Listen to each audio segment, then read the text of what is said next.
ये उस रात हुआ था जब मैं और मेरे 3 दोस्त पार्टी खत्म होने के बाद वापस घर जा रहे थे और उस वक्त गाड़ी मैं चला रहा था। मेरे दोस्तों का नाम विकी, संजय और काजल है। हम सब ग्रामीण इलाके में रहते हैं, इसलिए जब भी हमें बार या पार्टियों में जाना होता है तो हमें यहाँ से बहुत लंबा ट्रैवल करके जाना पड़ता है। इसलिए हम में से किसी एक के लिए इतने लंबे सफ़र तक गाड़ी चलाना एक बहुत बड़ी बात है।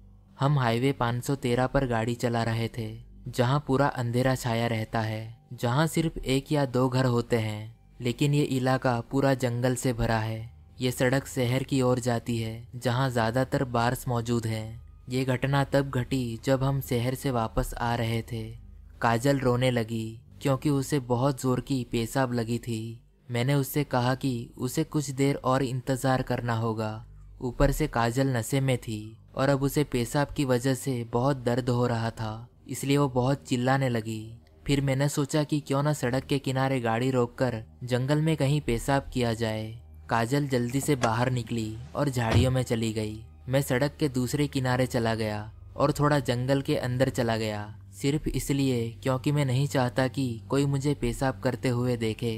मैं पेशाब करके वापस कार में आ गया। संजय और विकी रेडियो पर बज रहे गाने को तेज आवाज में गा रहे थे, जबकि मैं चुपचाप बैठा हुआ बेसब्री से काजल का इंतजार कर रहा था। नशे में धुत मेरे 2 दोस्तों को इस बात से कुछ भी अजीब नहीं लगा कि काजल को गए हुए अब 5 मिनट हो चुके थे, इसलिए मैं उसका नाम पुकारने के लिए गाड़ी से बाहर निकला। विकी की आवाज़ मुझसे कहीं ज़्यादा तेज है, इसलिए जब उसने काजल को बहुत ज़ोर से पुकारा, लेकिन काजल की तरफ से कोई जवाब नहीं मिला। मैं उन झाड़ियों में नहीं जाना चाहता था, लेकिन मुझे ऐसा महसूस हुआ कि मुझे जाना ही होगा, क्योंकि वो मेरी दोस्त है और हर हाल में मुझे उसे वापस लाना ही होगा।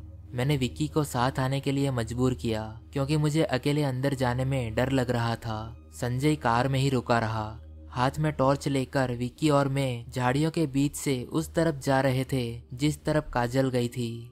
नशे में धुत विक्की जोर जोर से हंसते हुए काजल का नाम पुकार रहा था, लेकिन मैं बस ये सोच रहा था कि जल्द से जल्द काजल को ढूंढकर हम सही सलामत वापस घर पहुंच जाएं।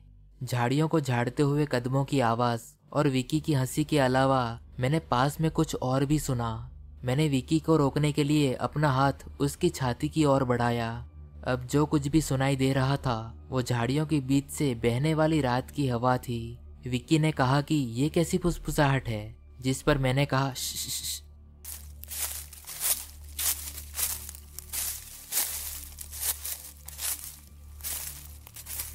वो वहां।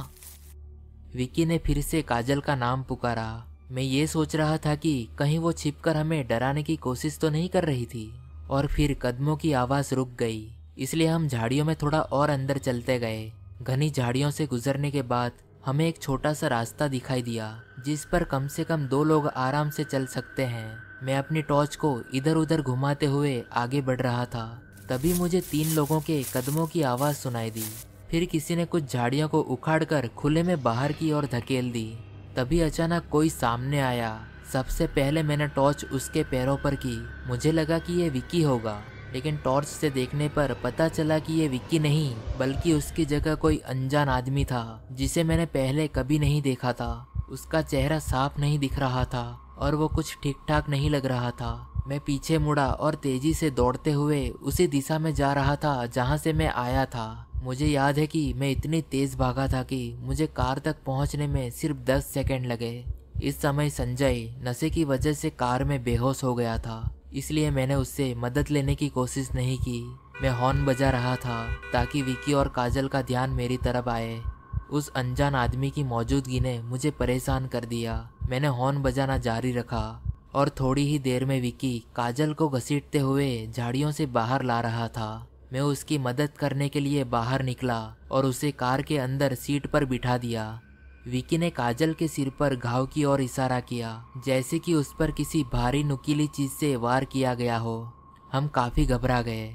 इस सिचुएशन की वजह से अब विकी का नशा भी उतर गया था। उसने सलाह देते हुए कहा कि हमें पास के एक अस्पताल में जाना चाहिए, जो यहाँ से 10 मिनट की दूरी पर था। इस घबराहट और चिल्लाहट से भरी सिचुएशन में गाड़ी चलाना काफी मुश्किल था। हम अस्पताल पहुंचे और तुरंत काजल को उसके घाव का तत्काल इलाज कराने के लिए अंदर ले गए। तभी विकी ने डॉक्टर समेत हम सबको बताया कि उसने किसी आदमी को बेहोश काजल के शरीर को घसीटते हुए देखा था और फिर वो उसे देखकर दूर झाड़ियों के अंदर भाग गया था। उसने कार में कभी इसका जिक्र नहीं किया, लेकिन अब ये बात पूरी तरह से समझ आ गई है कि ये उसी आदमी का काम था जो मुझे झाड़ियों में दिखा था। थोड़ी देर बाद काजल जाग गई और उसे पूरी रात की कोई भी बात याद नहीं रही।